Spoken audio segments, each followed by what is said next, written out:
Live live live. नमस्कार, news panel में आपका स्वागत है। मैं हूं ललित खजूरिया। इस वक्त की सबसे बड़ी खबर है कि श्यामलाल थोड़ी ही देर बाद ऑफिस बीजेपी के हेडक्वार्टर ऑफिस में पहुंचने वाले हैं। हालांकि बड़े बड़े जो सीनियर नेता हैं वो यहां पर पहुंच चुके हैं।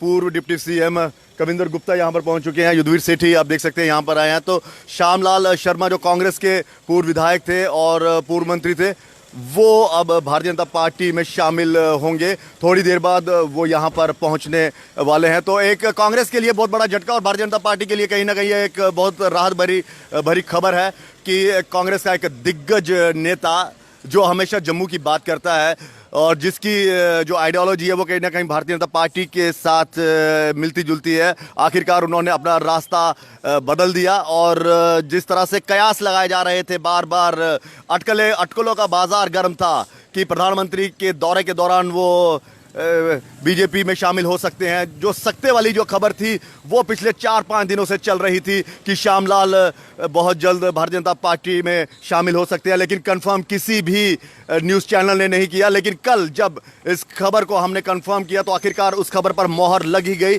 न्यूज़ पॉइंट ही एक ऐसा मात्र चैनल था जिसने पूरी तरह से पुख्ता ये भी नहीं कहा था कि सोर्सेज के जरिए, या ये भी नहीं कहा था कि वो बीजेपी ज्वाइन कर सकते हैं। सीधा ये कहा था कि कल वो भारतीय जनता पार्टी में शामिल होंगे।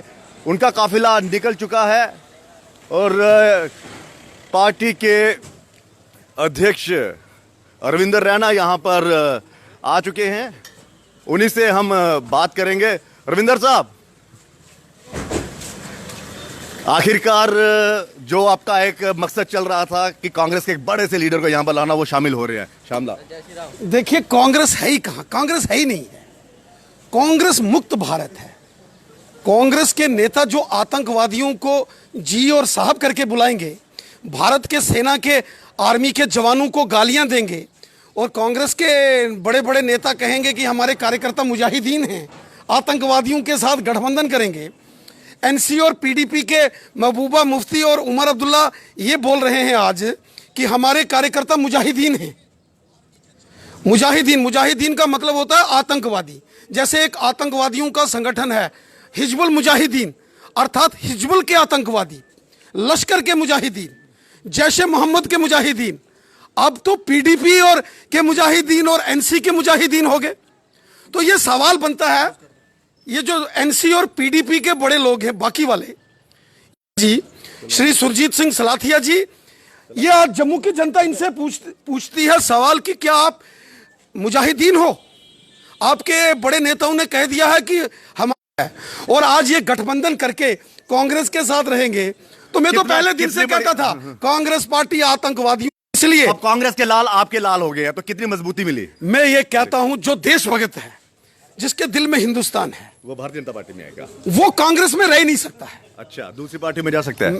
मैं कहता हूं जिस पार्टी के लोग कहते हैं कि ये मुजाहिदीन हैं और आतंकवादी हैं, आपस में गठबंधन करके चलेंगे, उस पार्टी में कौन रहेगा बताओ? कोई रहेगा? चलिए, उस पार्टी में आतंकवादी ही रह सकते हैं। बहुत बहुत शुक्रिया।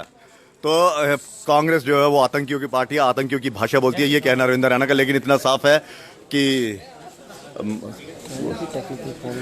तो यहाँ पर थोड़ी सी टेक्निकल प्रॉब्लम थी और हम फिर से जल्द लाइव जुड़ेंगे। स्क्रीन धुंधली दिख रही होगी, लेकिन ये खबर जो है पुख्ता है और सबसे पहले हम में थे जिन्होंने ये खबर ब्रेक की थी।